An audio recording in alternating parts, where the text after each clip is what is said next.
I've got a cup of tea ready, just like it's the 1700s, and it's delicious.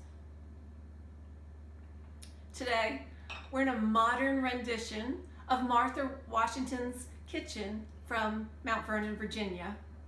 And just like in the 1700s, my daughter's going to help me cook something very special to show you what it was like to live back then. Now, travel back with me in time.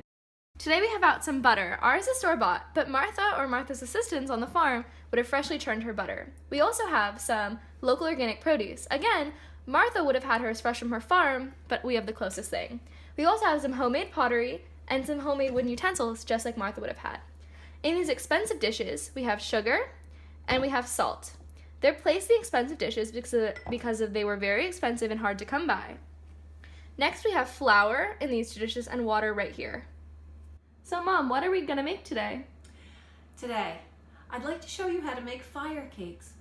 Fire cakes was a traditional meal. It could be eaten in the morning, afternoon.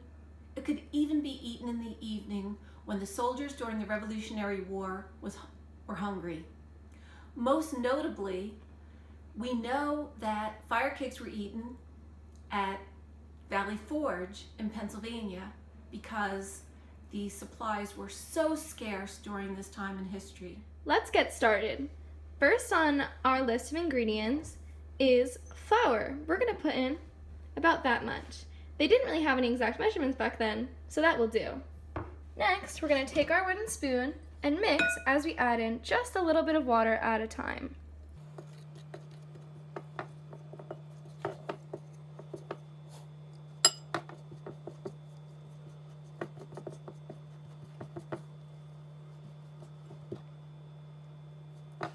We're going to continue to add water until a dough consistency forms.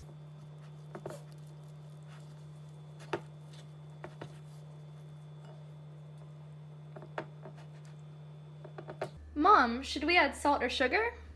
No, actually, they were both so rare during this time in history, and the architectural records and other primary sources point to the fact that there were really only two ingredients in fire cakes, which are flour and water. So no salt today and no sugar. Sorry, Natalie. Next, we're going to put some flour on our hands. What would happen if you didn't flour your hands? The dough would stick to our hands as we make it into some patties. Did the fire cakes have any leavening agent?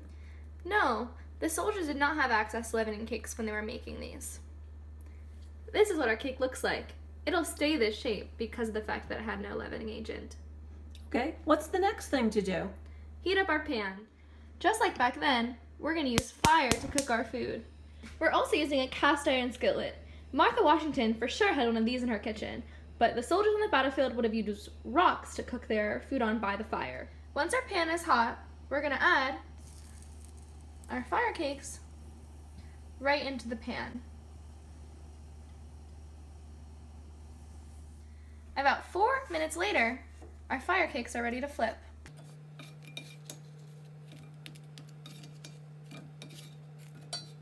This is how they look. The amount of time that you need to cook them, of course, depends on the size that you make each cake. About 2 to 3 more minutes on the other side, they're done. This is how they look when they're cooked. They're too hot to try, but I'm excited to try them when they cool down. I just tried the fire cakes, and let me tell you, they are nowhere near as good as today's pancakes, but they were definitely welcome food for the soldiers because they're a nice hot meal. These were also portable for the soldiers. You could just take a couple, put them on a cloth, turn it into a knapsack, and you're ready to move on to your next destination with the fresh snack.